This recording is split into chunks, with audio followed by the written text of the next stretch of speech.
History has always been shaped by war, and through the ages, some battles have decided the fate of nations and still affect the way we live today. These are the great battles.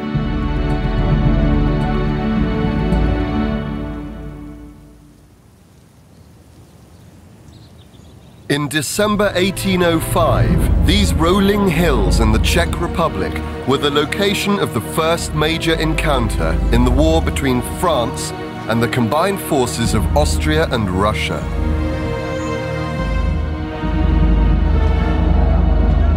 Napoleon Bonaparte lured the Allies into a trap and, despite being heavily outnumbered, achieved one of the most dramatic victories in military history at the Battle of Austerlitz.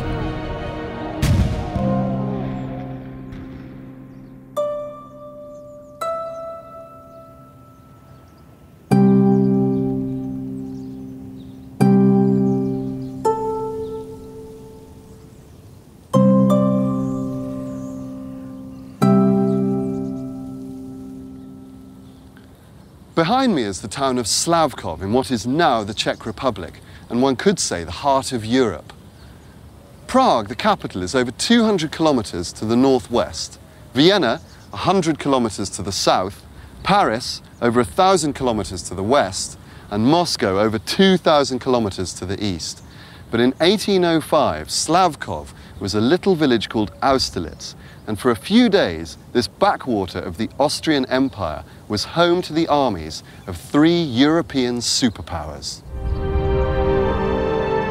In December 1804, Napoleon Bonaparte became Emperor of France.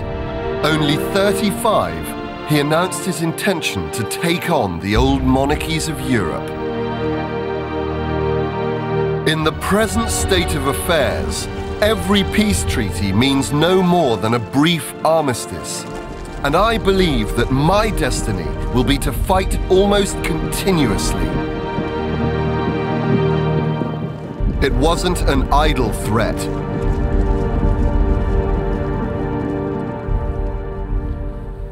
In the years before war broke out, Napoleon had taken France, a country ravaged by revolution, transformed its economic, political and legal systems, and turned it into a European superpower. To further his ambitions, Napoleon assembled over 200,000 troops. His Grande Armée was the largest single force Europe had ever seen. By the summer of 1805, Napoleon had taken control of large parts of Germany and Italy. In response, Britain, Russia and Austria formed a coalition to defeat Napoleon. Together, they had a total of 500,000 men. They planned to join forces and attack France on 3 fronts. Napoleon knew that if he allowed the Allies to link up, he'd be massively outnumbered by their combined forces. He'd have to take on and beat their armies one at a time. The question was, who to attack first? Incredibly, it was his enemies who were to show him the way. On the 10th of September 1805, the Austrians invaded Napoleon's main ally, Bavaria. They planned to wait in Ulm for their Russian allies to arrive before launching a combined attack on France itself. As the Austrians celebrated, there was much talk about how they would soon be in Paris. But their glory was to be extremely short-lived. Napoleon decided to attack the Austrians before the Russians had joined them, but he had to move fast. The Grande Armée was camped near Boulogne in northern France, preparing to invade England. But with the Austrians now posing an immediate threat to France, Napoleon gave the order for his troops to head for Germany. It was the start of a blistering offensive campaign that would climax dramatically at the Battle of Austerlitz. And it was conceived by a man who had a unique understanding of weapons and tactics. This is the 1777 Charleville musket. It's a .7 caliber, muzzle loading, smooth bore flintlock, and it was the standard issue weapon of the French infantry in 1805. The problem was, it wasn't very good, and Napoleon knew it. Chargez! Armes! Loading this weapon was incredibly complicated.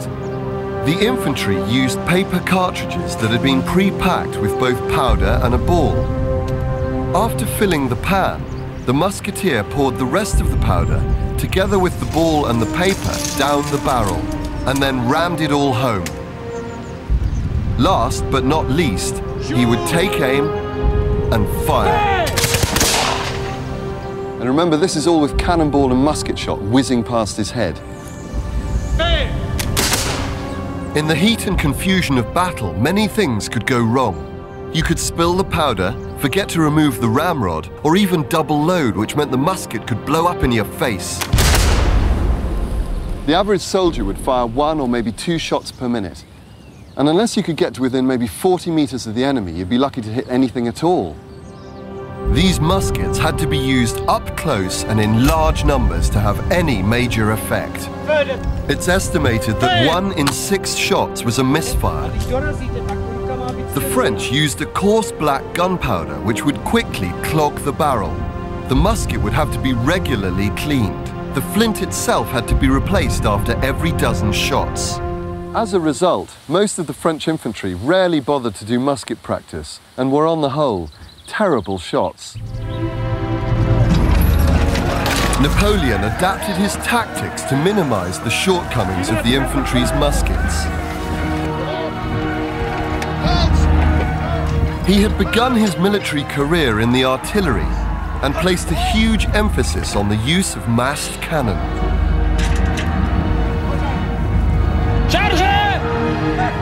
Napoleon would start a battle with a massive artillery bombardment.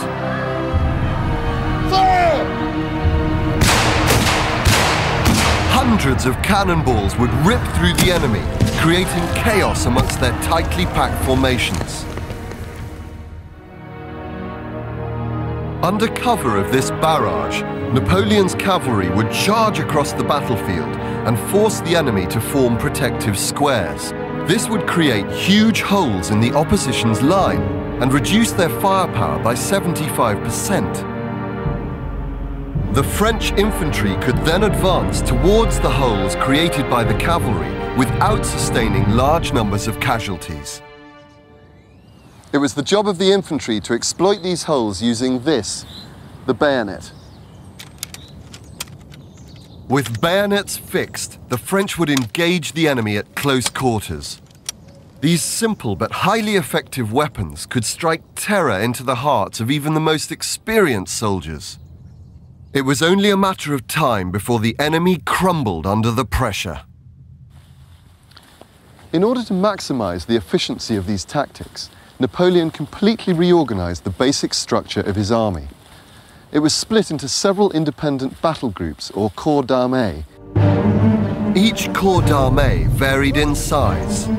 The smallest was made up by as few as 6,000 men, and the largest as many as 24,000. But each battle group had its own cavalry, infantry, and artillery, all trained to fight in close support of one another. In effect, these battle groups were like mini-armies, capable of operating independently for up to 48 hours and taking on forces up to 3 times their own size. Napoleon's battle groups left the Channel coast and, traveling independently, quickly made their way to the other side of France. Their unique organization enabled them to average an incredible 30 kilometers a day. On the 24th of September 1805, Napoleon's battle groups crossed the Rhine and pushed into Bavaria. Only 2 weeks later, they converged on Ulm and surrounded the Austrians. The speed of Napoleon's offensive had taken the Austrians completely by surprise. Yet despite being outnumbered by over 2 to 1, they remained confident that they could hold out until they were joined by the Russians. But unbelievably, their Russian allies were working from a completely different calendar and weren't scheduled to arrive in Bavaria for several weeks. It was a monumental blunder. Now hopelessly outnumbered by the French, the Austrians had no choice but to surrender. In just over 1 month, Napoleon had launched a massive offensive and without having to fight a major battle, had captured over 50,000 prisoners of war. But this was only the first phase of his plan. Only 1 week later, he launched the second phase and went after the Russians. Napoleon pursued them all the way through Austria and into Moravia here in the Czech Republic.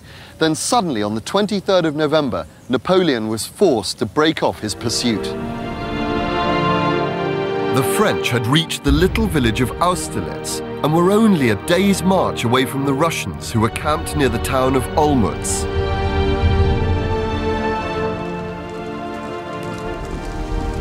But after 2.5 months on the road, the French were completely exhausted and simply couldn't carry on. It was now impossible for Napoleon to continue his pursuit of the Russians. Now there was even more bad news for the French. The Russians already in Moravia were joined by Tsar Alexander I with another army. Now 1,000 kilometers from home and completely outnumbered, Napoleon was facing a crisis. He was in danger of losing everything he had gained so far.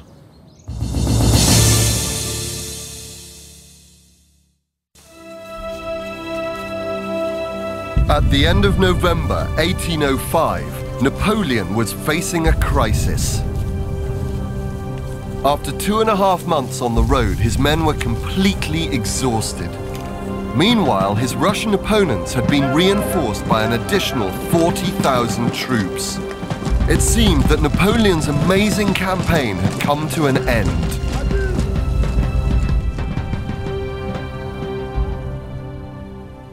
With the remnants of the defeated Austrian army, the Russians now had a combined force of 90,000 men.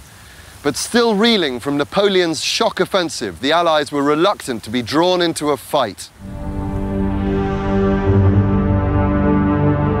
2/3 of Napoleon's troops were scattered along the campaign trail. He was now left with only 75,000 men. Yet despite being outnumbered, Napoleon was determined to finish his campaign and defeat the Russians and their Austrian allies.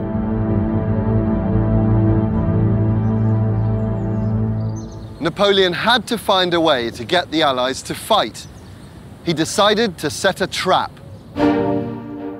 Napoleon divided his army in 3. He ordered one battle group to withdraw to the town of Iglau in the north and another towards Vienna in the south. The bulk of his army, around 53,000 men, remained near Austerlitz. Napoleon was gambling the Russians would be unable to resist attacking this smaller force. Napoleon's plan was to recall the battle groups to the north and south and reunite his army just as battle commenced, but their timing would have to be perfect if his plan was to work. If the corps d'armée were too early, the Allies would discover Napoleon's plan and have time to withdraw. And if they were too late, his main force would be crushed. It was an audacious plan, and only possible because of the unique ability of the corps d'armée to move quickly and independently. This is Zuran Hill, and it's from here Napoleon watched the first stages of the Battle of Austerlitz.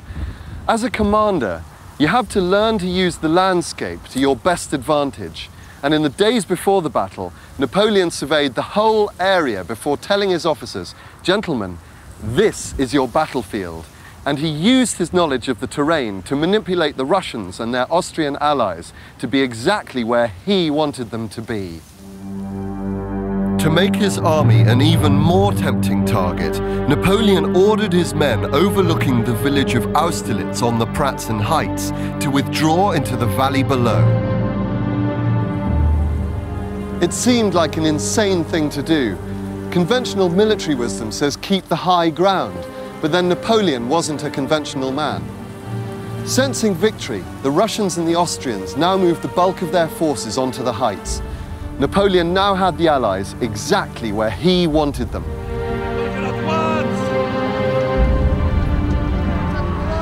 With the Allies now occupying the Pratzen Heights, Napoleon implemented the next stage of his plan.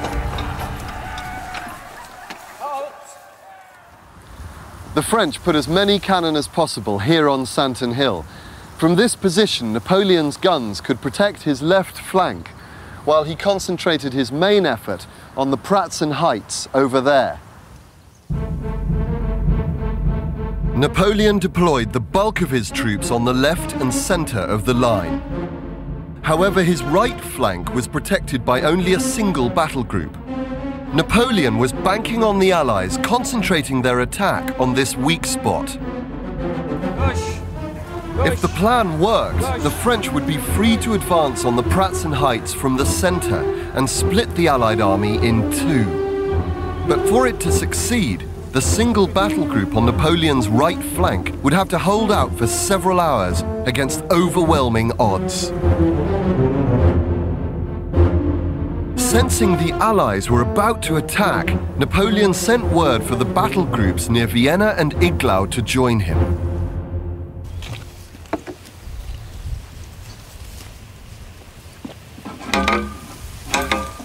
At 6 a.m. on the 2nd of December, the Russians and Austrians began to attack.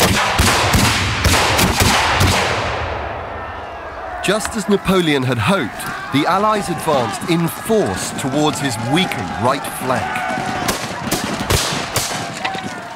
Despite being massively outnumbered, Napoleon's men stood their ground.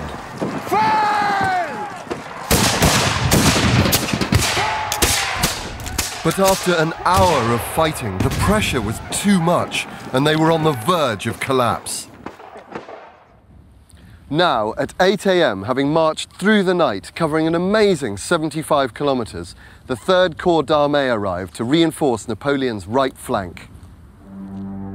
The Allies looked on in horror as 7,000 Frenchmen appeared from nowhere. Here, along the walls of an old pheasantry, the fighting was ferocious.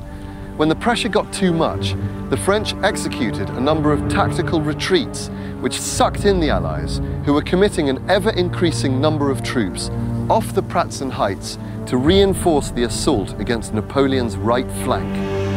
Two of Napoleon's battle groups, just 14,000 men, were now holding back over 50,000 Russian and Austrian troops. What happened next came down to split-second timing. Napoleon knew that if he waited too long before launching his assault on the Pratzen Heights, his right flank would collapse. But if he moved too soon, his plan to split the Allied army was sure to fail. At 8:45, Napoleon turned to the commander who would lead the attack and asked him how long it would take his troops to move up the slopes and engage the Russians. 20 minutes, he replied. My men are hidden at the foot of the valley, concealed by fog and campfire smoke. With this response, Napoleon decided he could wait another 15 minutes for even more Allied troops to come down off the heights. At 9 a.m., the sun broke through the fog and appeared low in the sky. The Allies were silhouetted on the horizon as they moved off the high ground. Judging the moment to perfection, Napoleon finally gave the order for his men in the center of the line to storm the heights.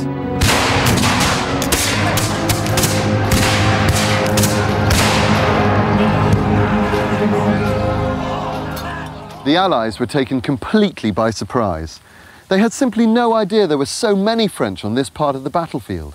Tsar Alexander sat in shock as his generals frantically tried to respond to the French assault. But it was too late, and by 11 a.m. the French had complete control of the heights. But the question now was, could they hold on to them?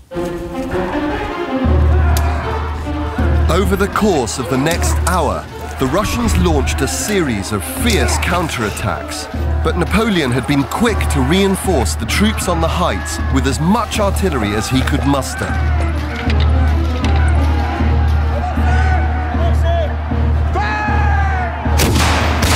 With this extra firepower, the French forced the Russians back. Just before 1 p.m., Napoleon moved from Zuran Hill across the valley to here onto the Pratzen Heights. He arrived just in time to see the Allies make their last desperate action of the day. With most of their army pinned down in the valley below, the Russians had no option but to throw their Imperial Guard into the fight.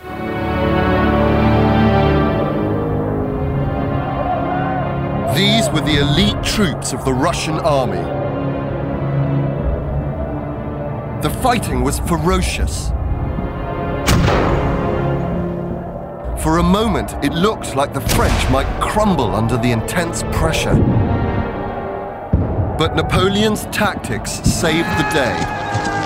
The French used concentrated artillery fire, followed up by repeated cavalry charges, to break up the counterattack, and the Russian Guard were forced back down the hill. By 2 p.m., Napoleon had secured the Pratzen Heights, destroyed the Russian centre, and split the Allied army in two. It was all over. Incredibly, the French had lost just 1,300 men. In stark contrast, the Russians and Austrians lost almost a third of their combined army. 30,000 of their men were either dead, wounded, or taken prisoner.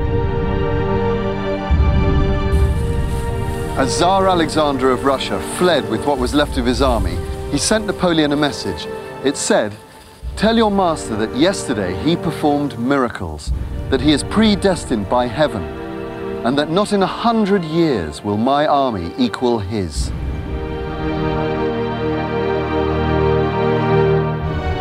Napoleon's success was built on the mobility and flexibility of his corps d'armée. This revolutionary strategy allowed the French commander to overcome the massive odds stacked against him.